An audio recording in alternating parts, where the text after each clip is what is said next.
Assalomu alaykum. Navbatdagi bemorimiz 7 yoshda Namangan viloyatidan tashrif buyurdilar. Bemorimizni tahkardiy xurujlar, ya'ni yurakning birdan tezib ketib qolishi belgilgan edi. Tahkardiy xurujdan keyingi hushdan ketishlari ham kuzatilgan. Shu sababli bemorga radioto'lqinli ablast amaliyoti taklif qilingan. Bemorning oilaviy sharoitidan kelib chiqqan holatda bemorga Mirabror Usmonov nomidagi xalqaro xayriya fondi yordami bilan amaliyotimiz bajarildi. Amaliyotimiz muvaffaqiyatli yakunlandi. Amaliyotdan keyingi bemor ahvoli yaxshi.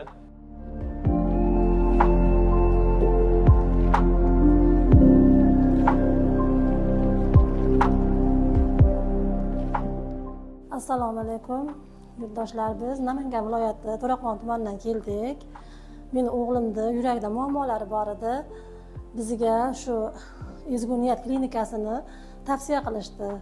Biz Mirabror Usmonov nomidagi xalqaro fondga murojaat bilan chiqdik.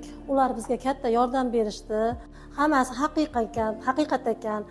Mana biz o'sha yoqdan keldik, bizga shunchalik yordam berishdi. Hech kim bunaqaligini qilmagan bizga. Mana shunchalik farzandim sog'lomlashganiga men o'zim xursandman. O'g'limni sog'ligida ancha muammolar bor edi. Mana hozirda yaxshi. O'shalar tomonidan berilgan yordam uchun men rahmat aytaman ularga. Tan-jonlari sog' bo'lsin hammalarini. O'tib ketgan Mirabror Usmonovni ham joylari jannatda bo'lsin, oxiratlari obod bo'lsin. Mana shunchalik qilib bizga, bizdaqalarga yordam berayotgan shu xalqaro fondga katta minnatdorchiligimni bildiraman. Ilohim ishlari doim bardavom bo'lsin. Hammalari ham tan-jonlari sog' bo'lsin, o'z uylariga, o'z farzandlariga bosh bo'lib yurishsin.